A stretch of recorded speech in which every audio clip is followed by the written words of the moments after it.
If you have a pulse, you probably hate the subject of taxes and running the bookkeeping portion of your business. But like it or not, if you want to be a successful podcaster, you are going to have to pay attention to your numbers. But don't worry, we have the answer for you, Core Financial. Our friends over at Core Financial have taken the pressure off of us so we can focus on what we love doing most, running our podcast. They take care of all of our taxes, monthly bookkeeping, financial plans, and make sure we take full advantage of all of the tax benefits we qualify for. It just feels good knowing we aren't going to get a big surprise during tax season. If you are serious about building a business with your podcast, head on over to howtomakeapodcast.co/core to see what they can do for you.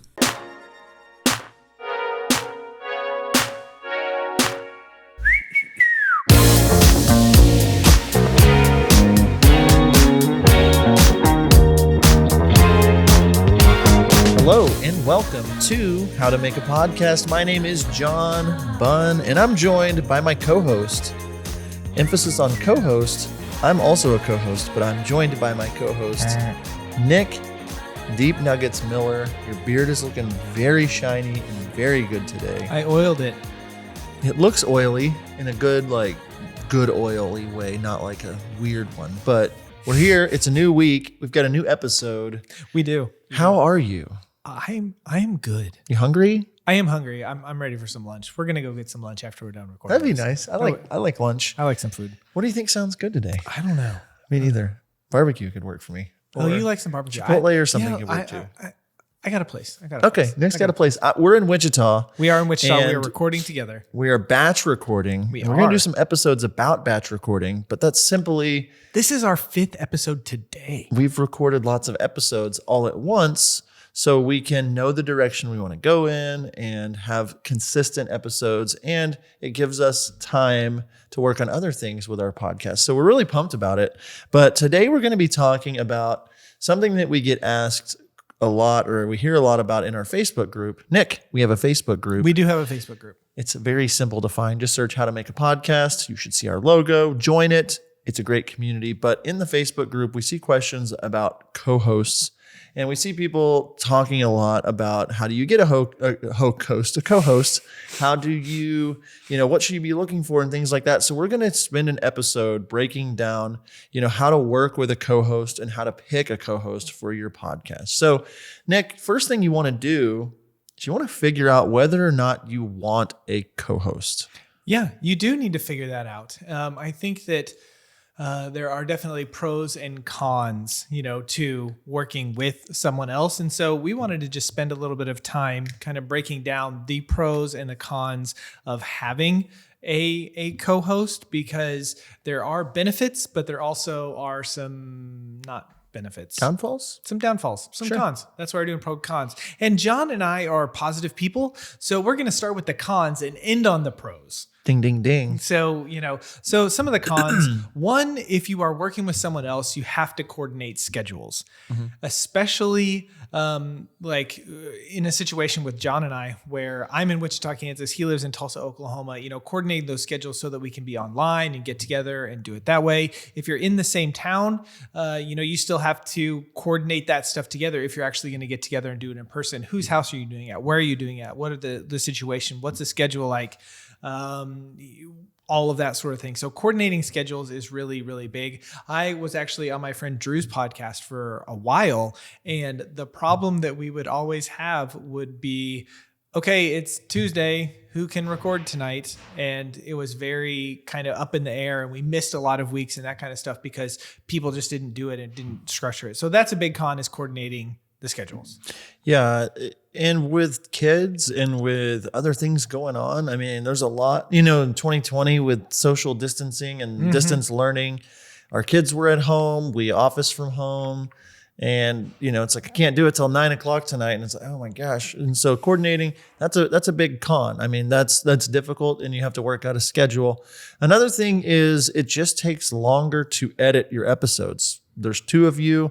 If you're recording from the same spot, it's a little easier. But, with Nick and I, it's two different microphones. There's two different tracks. You have to sync them up. You have to edit them. You have to make them sound cohesive. So it just takes longer. It's twice as long to edit that. If you're by yourself, you can just record and then you're pretty much done. You slap an intro and outro on it. It's good. It's done. So that is definitely another con. And then on the video side, we record ours with video. So extra equipment, extra cameras, and then it's syncing and editing the audio, bigger file sizes, all of that stuff. It just takes longer. Yep. Longer editing time. And then with that, like with John and I, we have been able to monetize our podcast. But now we get into the conversation of, okay, how do we split this money? Yeah. I really want this new microphone, but John doesn't think I need it. So how do we, I mean, that's not the case now, but I'm just saying like you have to have those conversations. And then when it comes to splitting revenue and all that kind of stuff, like, are you a legal business? Whose name is the business in? When you start making money, who's paying just all of this stuff that kind of compiles with it. So you just need to know that up front if you are going to legitimize and try to monetize your podcast. Now, if you're just doing something with fun with friends and like that's not really on your radar at all, then that's probably a moot point to so many of you.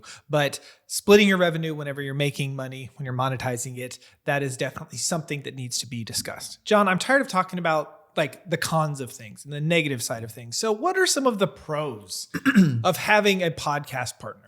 Well, I get to spend time with you, of course. That is the pro for everyone. Yes.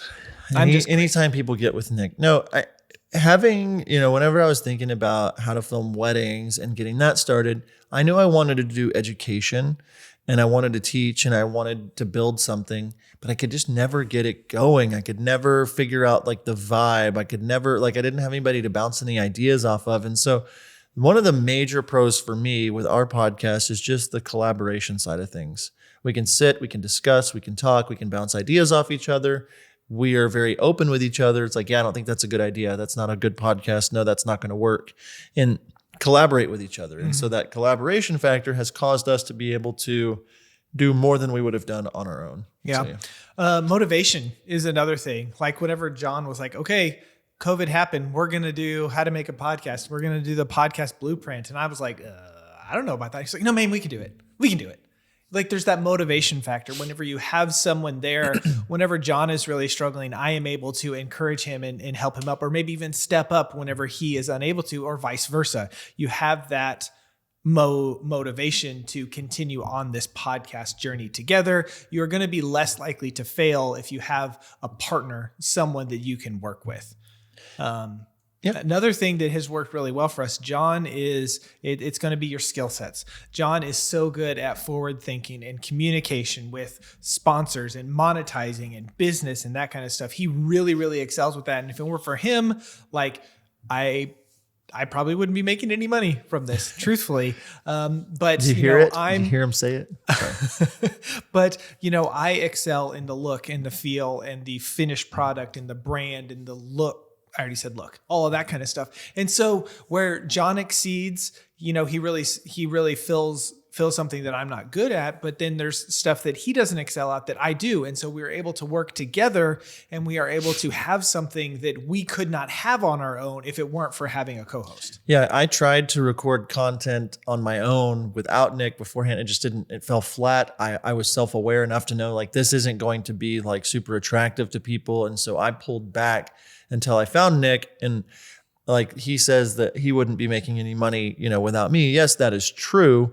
I think I would be making money if I did it on my own, but there's no way I'd be making the kind of money I'm making now because the look, the feel, the brand, the collaboration, the motivation that I've had, that has been worth, we split kind of, our entire business, and it's like the 50% that I'm making instead of 100%. That is way more than I would have been making. And so having both the skill sets, not only just as wedding filmmakers, but I'm a very extroverted people person that is really good at like reaching out to people and seeing if they want to be sponsors. And Nick is just so good at the branding, and it just works really well together. And so that's really, really a big deal. I will say too, one of the pros for me, last year, my dad passed away, and it was pretty unexpected. And by having a co-host like Nick, he was able to pick up the slack while I took just a month to just grieve and be with family, and our podcast kept going. You probably didn't even notice, and that's something that's really cool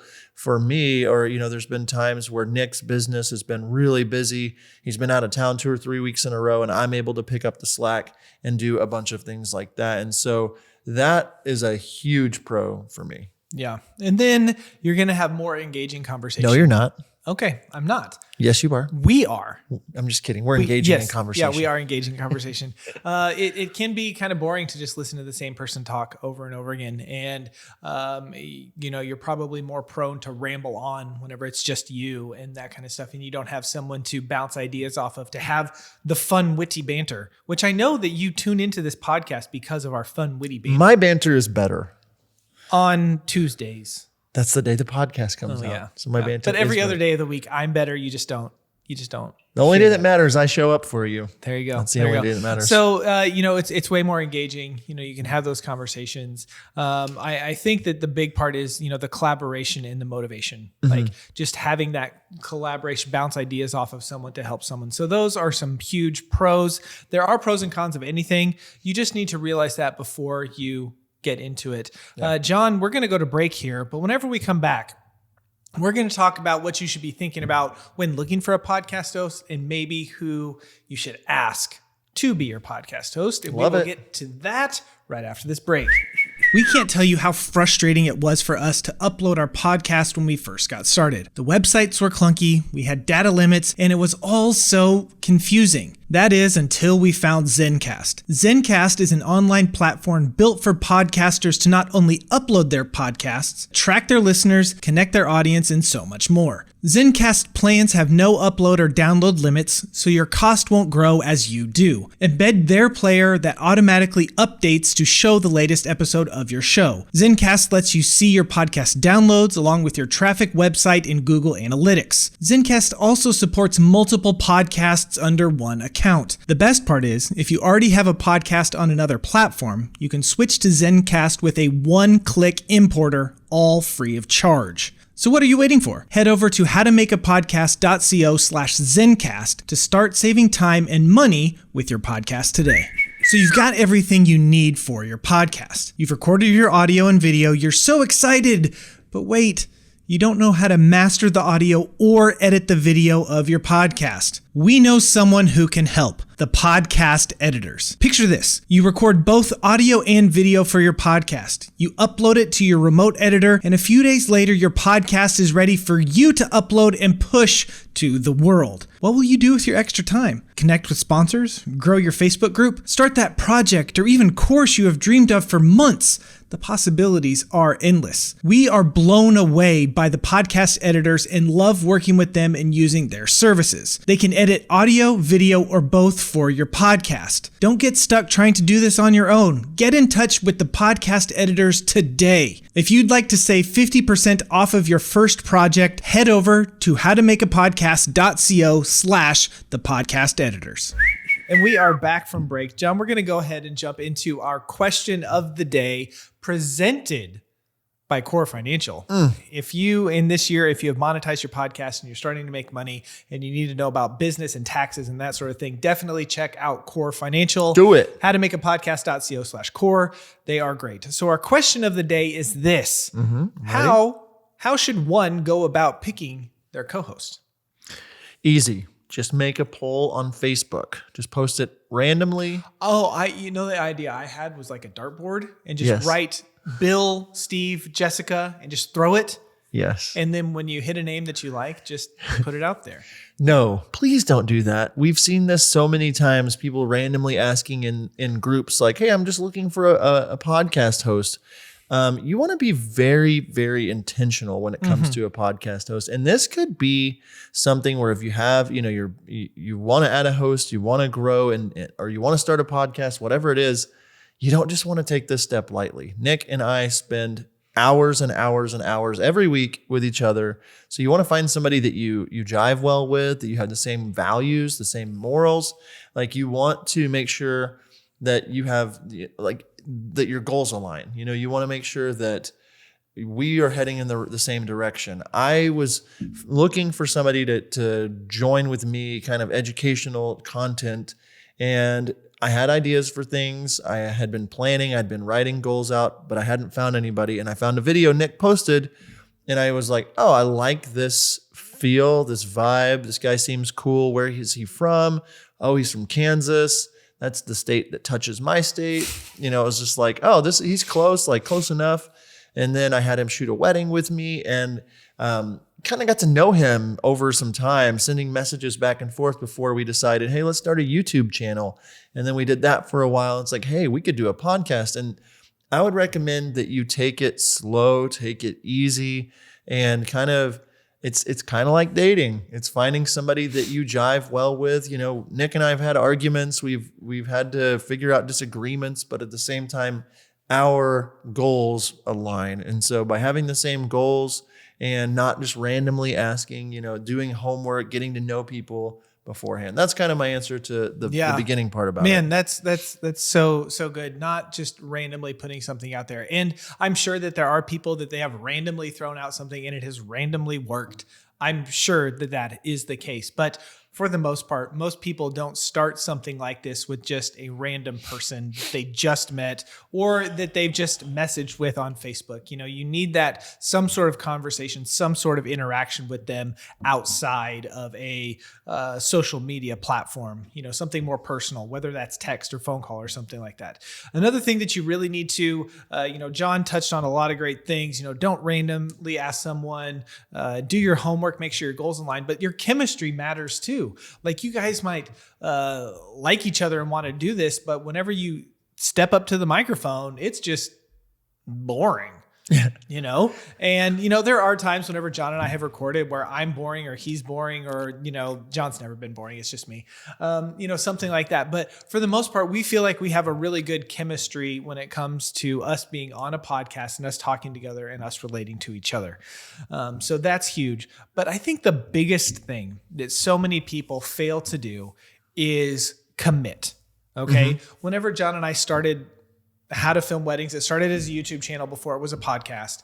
And whenever we started, he was like, Nick, are you willing to commit 18 months to this? Like, if we're going to do it, we're going to do it. Whenever we started the podcast, we said, we are going to do this podcast for 6 months. Mm-hmm. Like whether it flops or it succeeds, we are going to do this for 6 months.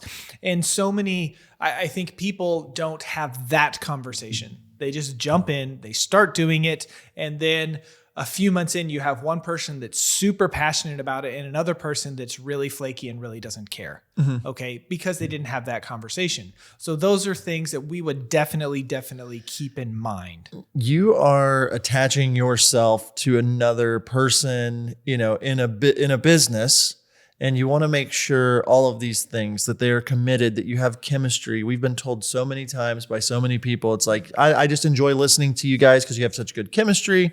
And you have to be self-aware. Like, is this person going to be a good 1-2 punch? Are we going to work well together? Is it going to be awkward? Are they going to be? And so when thinking through these things, it's a very, very serious thought process. And you don't want to get 4 months into your podcast and the other person just be like, I'm kind of good. And then you got to start over. Yeah. And so one of those things that took longer, I'd talked to a couple of other people or started thinking about, talking to other people about hosting some kind of educational content, as I just kind of watched for a while, just like see, and it was just like, oh, this thing, Nick and I align this way. Like we both have a wife and 2 kids, and we both believe a lot of the same ways. And it doesn't, you don't have to like believe the same religions or anything like that, but just I'm talking about business wise, principle wise. He needed help with things that I felt like I was really good at, and I needed help with things. And it was just like, but the core principles, the core things, he's an honest person. He loved his family. He wasn't going to be, cutting any corners with things. And like, that's the kind of stuff that really was important to me. And so then we did start to commit, like 6 months, let's do this thing. Let's see what happens. And then after 6 months, it was like, we didn't even look back. Yeah. Yeah. So those are some things that you consider with picking a co-host. Let's say that you have done this, you have found a co-host, you have someone that you kind of jive with, that you're like, okay, we're going to take this, we're going to go on this journey together. So what do you do now? The The biggest thing that you need to do is divvy up the responsibilities. I think, as in most relationships, whenever you're starting, whether it's friends, business, romantic, whatever, each person comes in with certain expectations. Okay.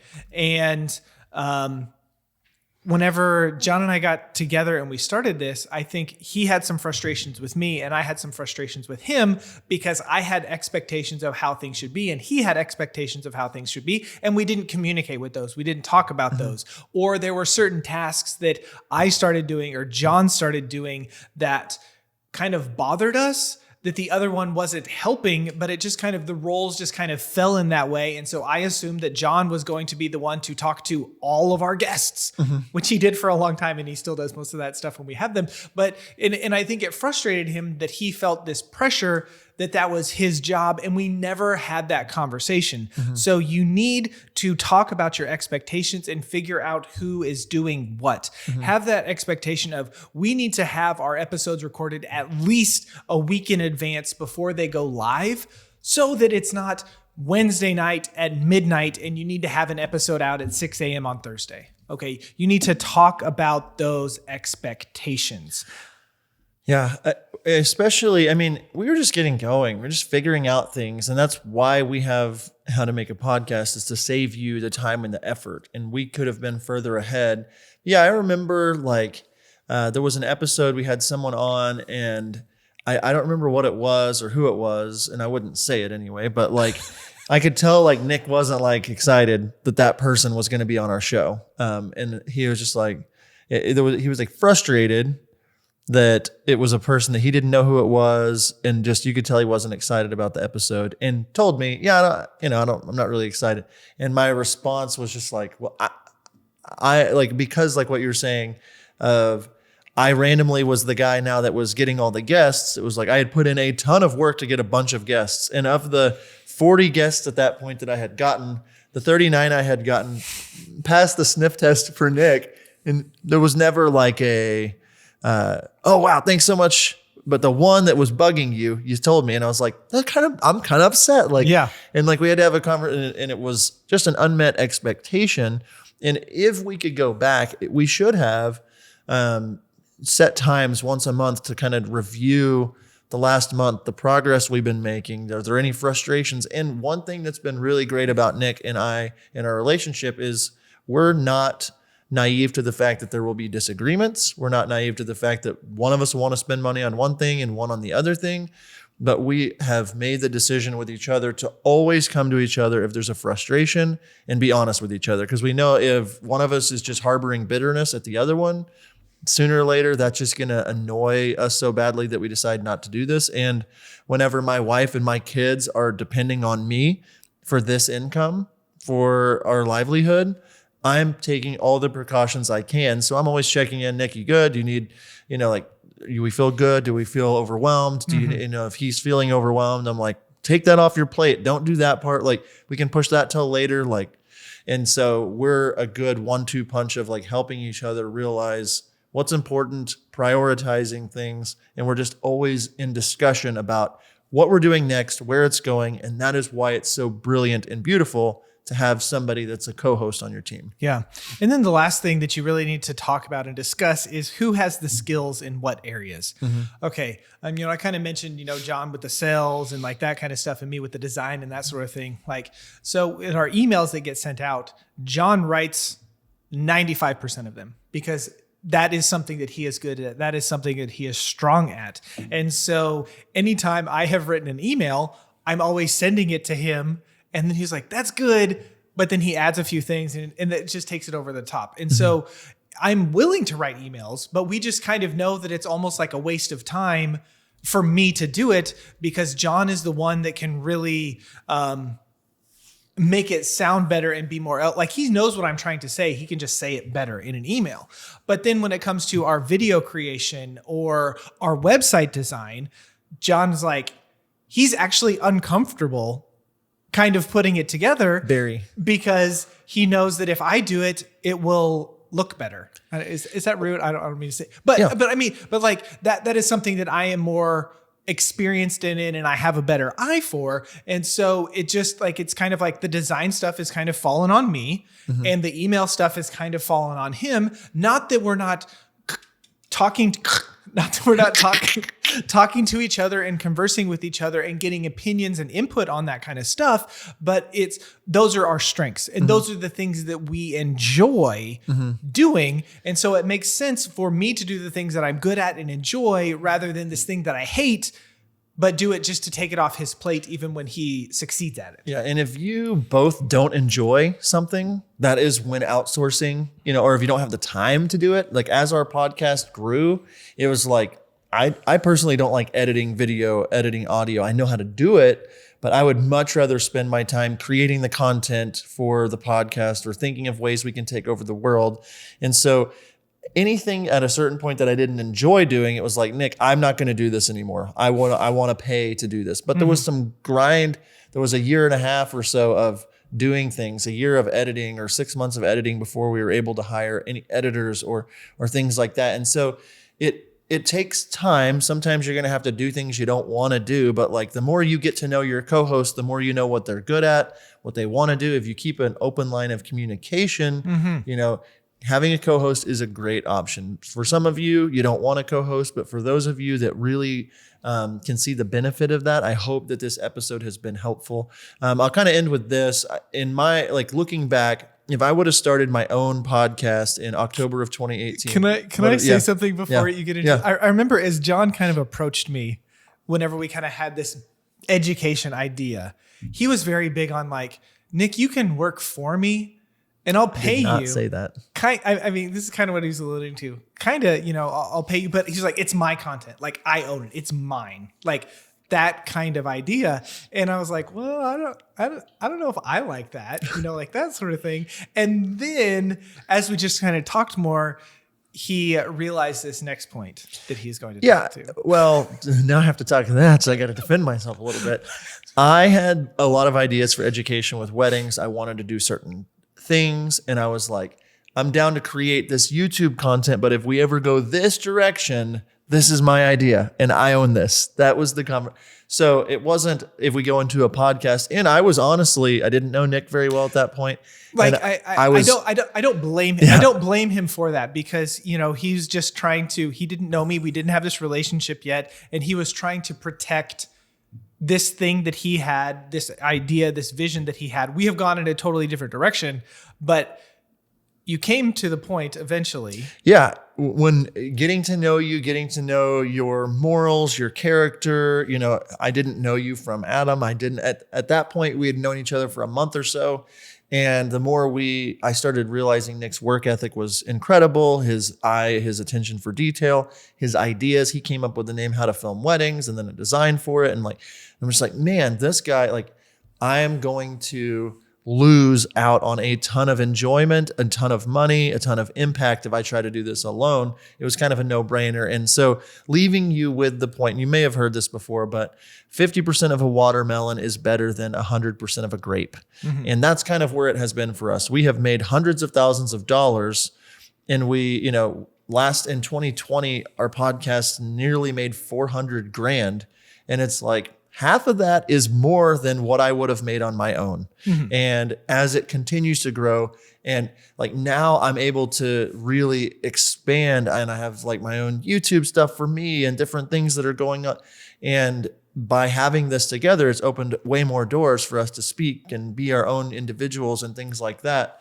But at the same time, I wouldn't be nearly as far as I am today without Nick and vice versa. 100%. So we would have quit. We would have given up. So having a co-host is quite awesome for your podcast. Yes, it definitely is. We do recommend it if you find that right person. And it should not be something, especially if you're trying to monetize and grow and get a big following and that kind of stuff. Doing it by yourself is fine, but if you can do that. But whenever you have that co-host, make sure that you attach yourself to someone that you want to be attached with and have these conversations. Who is doing what?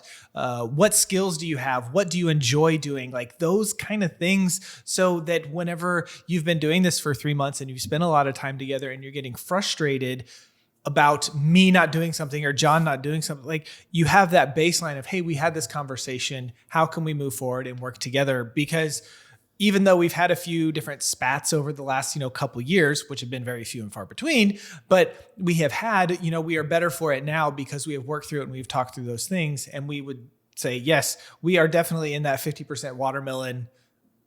This is way better than 100% of a grape. So I think that this has been really solid content. I think that this is something that if you are looking for a co-host, this is like your go-to. I need to listen to this. I need to take notes on this before finding someone to do a podcast with. Yeah, I hope it helps a ton of you guys out. I will say this, as we continue to grow our podcast, share these podcasts with people that you know are interested. And then if you are considering a podcast host, like a co-host, send this episode to them. Let them listen to it. Have a conversation. Like, let this be the springboard to have a conversation about, the commitments that you want to do and different things like that.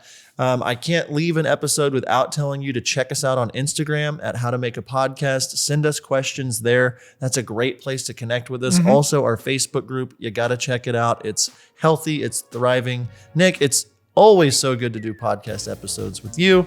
So happy that you are the co-host to this podcast. I'm flattered to be the co-host. You are flattered. You should be flattered. To everybody out there listening, thank you so much for being a part of this community. And until next time, we'll see you. See ya.